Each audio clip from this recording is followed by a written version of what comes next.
আসসালামু আলাইকুম। ২০২৫ সালের ৫ম শ্রেণীর বাংলা বিষয়ের নাম হচ্ছে আমার বাংলা বই। আজকে আমরা বাংলা বিষয়ের সুন্দরবনের প্রাণী এই গদ্যটি নিয়ে আলোচনা করব। মূল বইয়ের ১০ নং পৃষ্ঠা থেকে শুরু করেছে আলোচনা। এই যে দেখতে পাচ্ছ সুন্দরবনের প্রাণী। বাংলাদেশের দক্ষিণে সমুদ্রের কোলে ঘেঁষে গড়ে উঠেছে বিশাল বন। এর নাম সুন্দরবন। এখানে রয়েছে যেমন প্রচুর গাছপালা তেমনি রয়েছে নানা প্রাণী ও জীবজন্তু। যে দেখো রয়েল বেঙ্গল টাইগার। বিশ্বের কোনো প্রাণীর সঙ্গে জড়িয়ে থাকে দেশের নাম বা জায়গার নাম। যেমন ক্যাঙ্গারু বললেই মনে পড়ে যায় অস্ট্রেলিয়ার কথা। সিংহ বললেই চোখে ভেসে ওঠে আফ্রিকার কথা। তেমনি বাংলাদেশের নামের সঙ্গে জড়িয়ে আছে রয়েল বেঙ্গল টাইগার বা রাজকীয় বাঘের নাম। এই বাঘ সুন্দরবনে থাকে। রয়েল বেঙ্গল টাইগার দেখতে যেমন সুন্দর তেমনি আবার ভয়ঙ্কর। এই যে দেখতে পাচ্ছ স্ক্রিনে, এর চালচলনও রাজার মতো। বনের ভেজা স্যাঁতসেঁতে গোল পাতার বনে এ ভাগ করে বেড়ায়। শিকার করে জীবজন্তু, সুযোগ পেলে মানুষও খায়। নয়, বনে ছিল চিতাভাগ ও ওল ভাগ, কিন্তু এখন আর এসব ভাগ দেখা যায় না। বনের রয়েল বেঙ্গল টাইগার বাংলাদেশের অমূল্য সম্পদ। এই ভাগ্যে বিলুপ্তির এই ভাগ্যে বিলুপ্তির হাত থেকে আমাদের বাঁচাতে হবে। সুন্দরবনে বাঘ ছাড়াও আছে নানা রকমের হরিণ। কোনোটার বড় বড় শিং, কোনোটার গায়ে ফোঁটা ফোঁটা সাদা দাগ। এদের বলে চিত্রা হরিণ। একসময় সুন্দরবনে প্রচুর গন্ডার ছিল, ছিল হাতি ও বনো শুয়োর। এখন এসব প্রাণী আর নেই। তবে আমাদের দেশের রাঙ্গামাটি আর বান্দরবনের জঙ্গলে হাতি দেখতে পাওয়া যায়। যে কোনো দেশের জন্যই জীবজন্তু পশু পাখি এক সম্পদ। যে দেশে যেমন আবহাওয়া ও জলবায়ু সে দেশে তেমন উপযোগী প্রাণী বাস করে। লক্ষ্য করলে দেখা যায় পৃথিবীতে অপ্রয়োজনীয় প্রাণী বা বৃক্ষলতা বলতে কিছুই নেই।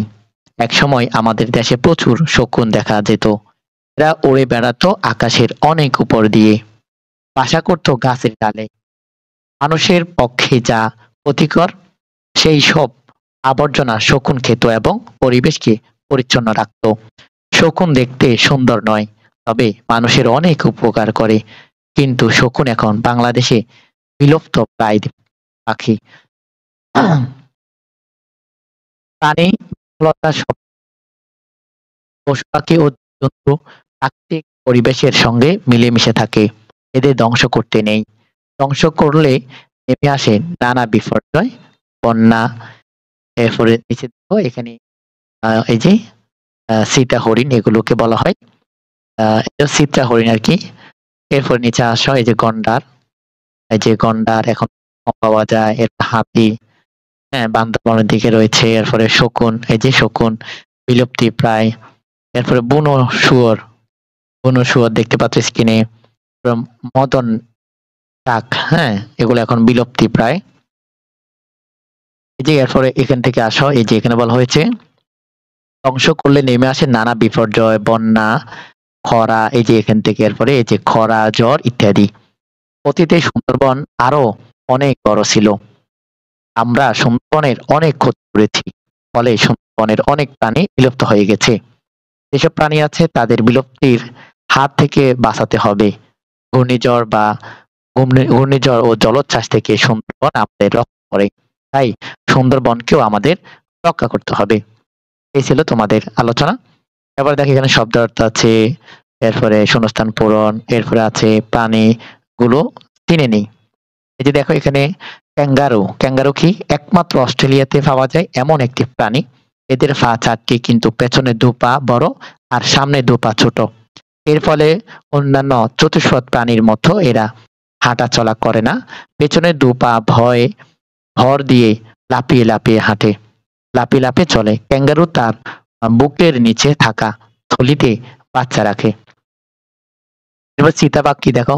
এক প্রকার ভাগের সঙ্গে চিতাবাঘের পার্থক্য হলো চিতাবাঘ তাদের চেয়ে দ্রুত দৌড়াতে ও গাছে উঠতে পারে। গন্ডার দেখো, কালো ও ধূসর রঙের চতুষ্পদ প্রাণী, উচ্চতা ও লম্বায় গরুর আকারের, এদের নাকের উপরে শিং থাকে। এরপর নিচে আরো প্রশ্ন আছে, আমরা পরবর্তীতে প্রশ্নগুলো নিয়ে হাজির হব। তোমরা সে পর্যন্ত ভালো থাকবে, সুস্থ থাকবে। আল্লাহ হাফেজ।